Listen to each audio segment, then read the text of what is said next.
Hi guys, welcome to my channel. இது ரேண்டமாக எடுத்த ஒரு விலாக் தான். இது ஒரு சண்டே அன்றைக்கி வந்துட்டு மட்டன் வாங்கலான்னு சொல்லிட்டு மட்டன் ஷாப் போயிருந்தோம். அப்புறம் மட்டன் வாங்கிட்டு கூடயே வந்துட்டு சிக்கனும் வாங்கிட்டு நம்ம வந்து வீட்டுக்கு கிளம்பிட்டோம். வீட்டுக்கு போனதுக்கப்புறமா வாங்கிட்டு வந்த திங்ஸ் எல்லாமே எடுத்து வச்சிட்ருந்தேன். இன்றைக்கி வந்து பிரேக்ஃபாஸ்ட் நான் எதுவும் செய்யலை, அதனால் நாங்கள் வரப்பே வந்துட்டு வடை வாங்கிட்டு வந்துட்டோம்.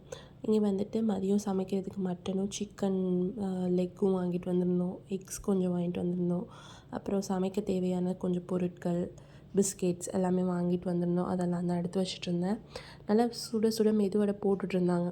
ஸோ அதையும் நாங்கள் வாங்கிட்டு வந்துட்டோம்.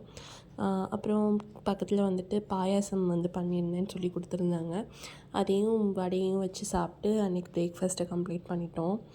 அதுக்கப்புறமா வந்துட்டு மதியம் சமைக்கலாம் அப்படின்னு சொல்லிட்டு குக்கிங் ப்ராசஸ் வந்து ஸ்டார்ட் பண்ணிட்டேன். இந்த வடையை பற்றி சொல்லியே ஆகணும். ரொம்ப டேஸ்ட்டாக இருந்தது. வீட்டிலலாம் பண்ணுற மாதிரியே இருந்துச்சு, கடை வடை மாதிரியே இல்லை. மதியத்துக்கு கறியும் அந்த சிக்கனையும் வந்துட்டு சீக்கிரம் வந்து வாஷ் பண்ணி எடுத்துக்கிட்டேன். அப்புறம் வந்துட்டு வெங்காயம், கொத்தமல்லி இது எல்லாமே வந்துட்டு கட் பண்ணி வச்சுட்டேன். ஃபஸ்ட்டு சூப் பண்ணிடலாம், பாப்பாவுக்கு வந்து சாப்பாடு கொடுக்க டைம் கரெக்டாக இருக்கும்னு சொல்லிவிட்டு ஃபஸ்ட்டு சூப் பண்ணி வச்சுட்டேன். அப்புறம் வந்து சிக்கன் வந்துட்டு லெக் பீஸாக வாங்கிட்டு வந்துருந்தோம். தந்தூரி சிக்கன் மாதிரி பண்ணிடலாம் அப்படின்னு சொல்லிட்டு தந்தூரி சிக்கனுக்கும் வந்துட்டு இது மசாலா போட்டு நல்லா மேரினேட் பண்ணுறதுக்காக சீக்கிரமாகவே மசாலா போட்டு வச்சிட்டேன். இதை எடுத்து ஃப்ரிட்ஜுக்குள்ளேயும் வச்சிட்டேன். அதுக்கப்புறம் தான் நான் வந்துட்டு இன்றைக்கி வந்து கீ ரைஸ் பண்ணலான்னு சொல்லிவிட்டு பாஸ்மதி ரைஸ் வந்து ஊற போட்டிருந்தேன். ஒரு 20 மினிட்ஸாவது பாஸ்மதி நல்லா ஊறணும். அப்போ தான் வந்துட்டு நம்மளுக்கு வந்து டேஸ்டான ரைஸ் கிடைக்கும். இல்லாட்டி ஒரு மாதிரியாக வரப்பாக இருக்கிற மாதிரியே இருக்கும். அதனால் நான் வந்துட்டு ஒரு 20 மினிட்ஸாவது ஊறட்டும்னு சொல்லிவிட்டு ஃபஸ்ட்டு அரிசி ஊற போட்டுட்டு அதுக்கப்புறமா தேவையான பொருட்கள்லாம் கட் பண்ண ஆரம்பிச்சிட்டேன். நான் இன்றைக்கி கீ ரைஸும் மட்டன் குருமா அப்புறமா வந்துட்டு தந்தூரி சிக்கன் பண்ணியிருந்தேன்.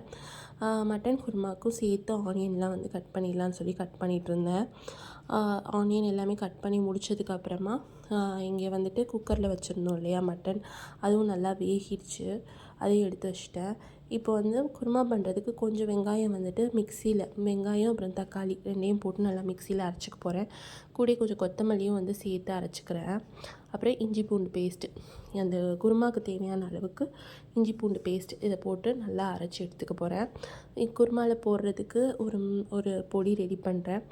மிளகு, ஜீரகம், அப்புறம் மல்லி, பட்டை, கிராம்பு, ஏலக்காய், கல்பாசி எல்லாமே போட்டு நல்லா சாட்டே பண்ணி நல்லா ஃப்ரை பண்ணிவிட்டு இதை வந்து நல்லா பொரிஞ்சதுக்கப்புறமா நான் இதை வந்து பவுட்ரு பண்ணி எடுத்துக்க போகிறேன். இந்த ஒரு மசாலா தான் வந்துட்டு நான் வந்து மட்டன் குருமாவுக்கு வந்து நான் ஆட் பண்ண போகிறேன். அவ்வளோதான். இதை அரைச்சி எடுத்ததுக்கப்புறம் நான் வந்து குழம்பு செய்கிறதுக்கு ஸ்டார்ட் பண்ணிட்டேன். இப்போ வந்து நான் ஒரு பேனில் வந்துட்டு ஆயில் ஊற்றிட்டு பட்டை, கிராம்பு, ஏலக்காய் போட்டுட்டு கொஞ்சமாக வெங்காயம் வந்துட்டு வதக்கி விட்டுட்டு கூடயே வந்துட்டு அரைச்சி வச்சுருந்தோம் இல்லையா அந்த பேஸ்ட்டை வந்துட்டு நான் ஊற்றிக்க போகிறேன். அந்த பேஸ்ட்டோட பச்சை வாசம் போகிறது வரைக்கும் நல்லா இதானதுக்கப்புறம் நான் வந்து மட்டன் ஆட் பண்ணிக்க போகிறேன். இங்கே மட்டனும் வந்துட்டு ரெடியாக இருக்குது. இப்போ பாப்பாவுக்கு சூப் எடுத்துகிட்டு அது கொஞ்சம் ஸ்டாக்கோடையே வந்து வச்சுட்டு அது கூட வந்துட்டு மட்டனையும் வந்து சேர்த்துக்க போகிறோம். இங்கே நான் வீடியோ எடுக்கும்போது என் பொண்ணு வந்து கொஞ்சம் ஃபன் பண்ணிகிட்ருந்தா. அப்புறம் வந்து இங்கே வந்து வெங்காயம் நல்லா வதங்கினதுக்கப்புறம் உருளைக்கிழங்கு வந்துட்டு க்யூபாக கட் பண்ணி வச்சுருந்தேன். இதை இந்த குருமாவில் வந்துட்டு உருளைக்கிழங்கு, முருங்கைக்காய், கத்திரிக்காய் அந்த மாதிரி போடுவாங்க. நான் இன்றைக்கி வந்துட்டு உருளைக்கிழங்கு போட்டிருந்தேன். இப்போ மசாலா எல்லாம் ஆட் பண்ணிக்க போகிறேன். மிளகாத்தூள், மல்லித்தூள், உப்பு இது மட்டும் தான் நான் ஆட் பண்ணியிருக்கேன். அப்புறம் கூடயே நம்ம அரைச்ச அந்த மசாலா பொடி இதை ஆட் பண்ணி நான் மிக்ஸ் பண்ணிக்க போகிறேன். இப்போ வந்துட்டு இந்த சைடு பார்த்திங்கன்னா இது வந்து கொதிக்க ஆரம்பிச்சிருச்சு. எனக்கு டைம் ஆகிட்டதுனால நான் என்ன பண்ணிட்டேன், நான் மசாலா வதக்கி விட்ருந்தேன் இல்லையா அதை குக்கரில் போட்டு சேர்த்துட்டு நான் வந்துட்டு திரும்பியும் வந்து ஒரு 4 விசில் விட்டு எடுத்துடலாம் உருளைக்கிழங்கு வேகிறதுக்குன்னு சொல்லி வச்சிட்டேன். இங்கே வந்துட்டு கீ ரைஸ் வந்து ஸ்டார்ட் பண்ணிட்டேன்.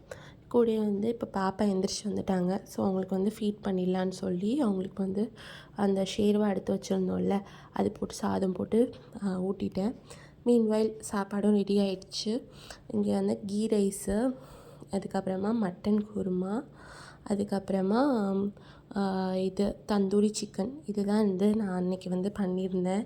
இந்த வீடியோ எடுத்து ரொம்ப நாள் ஆகுது. இது இப்போ தான் நான் வந்து பார்த்தேனே, அதனால தான் போஸ்ட் பண்ணியிருக்கேன்.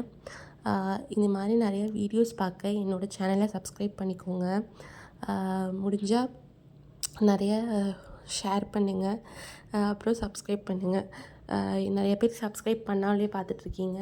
கொஞ்சம் சப்ஸ்கிரைப் பண்ணால் நல்லாயிருக்கும். கூட அன்றைக்கி வந்து கொஞ்சமாக மட்டன் எடுத்து கொஞ்சம் சுக்கா மாதிரியும் பண்ணியிருந்தேன். அதே தான் வைக்கிறேன். ஸோ வந்து இதுதான் நான் வந்து ப்ளேட் பண்ணி அன்றைக்கி நாங்கள் சாப்பிட்டோம். சாப்பாடு எப்படி இருக்குதுன்னு சொல்லி கமெண்ட்டில் சொல்லுங்கள். கூட வந்துட்டு அன்றைக்கி வந்து என் பாப்பாவுக்கு வந்துட்டு அந்த தந்தூரி சிக்கன் வந்து அந்த இஃபா சிக்கன் வேணும்னு சொன்னதுனால அதையும் செஞ்சு கொடுத்துட்டேன். அவ்வளோதான் இன்றைக்கி